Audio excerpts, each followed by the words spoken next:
میرے پیارے بہنوں اور بھائیوں، ہماری زندگیوں میں ایسا وقت بھی آتا ہے کہ ہمیں پتہ نہیں ہوتا کہ کون کون ہمارا دشمن ہے، اور یہ بات صرف اللہ تعالیٰ ہی جانتے ہیں۔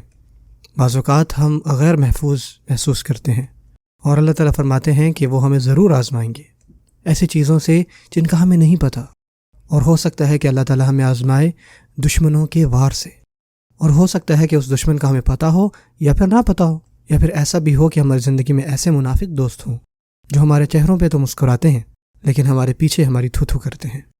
میرے لیے اللہ تعالیٰ کا کیا پیغام ہے؟ میں کس طرف جاؤں؟ مجھے کیا کرنا چاہیے؟ کیونکہ اگر میں ان لوگوں کے بارے میں ہی سوچتا رہوں گا تو یہ سوچتے سوچتے میں تو غمگین ہو جاؤں گا، میں پریشان ہوتا رہوں گا، میں اپنی زندگی میں آگے نہیں بڑھ پاؤں گا۔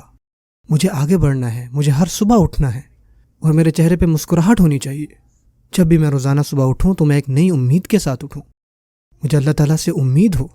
اس سوال کے جواب میں اللہ تعالیٰ بہت ہی خوبصورت جواب دیتے ہیں سورۃ النساء میں، واللہ اعلم بأعدائکم وکفی باللہ ولیا وکفی باللہ نصیرا، کہ اللہ تعالیٰ ہی بہترین جانتے ہیں کہ تمہارے دشمن کون کون ہیں، اور تمہارے لیے اللہ ہی کافی ہے۔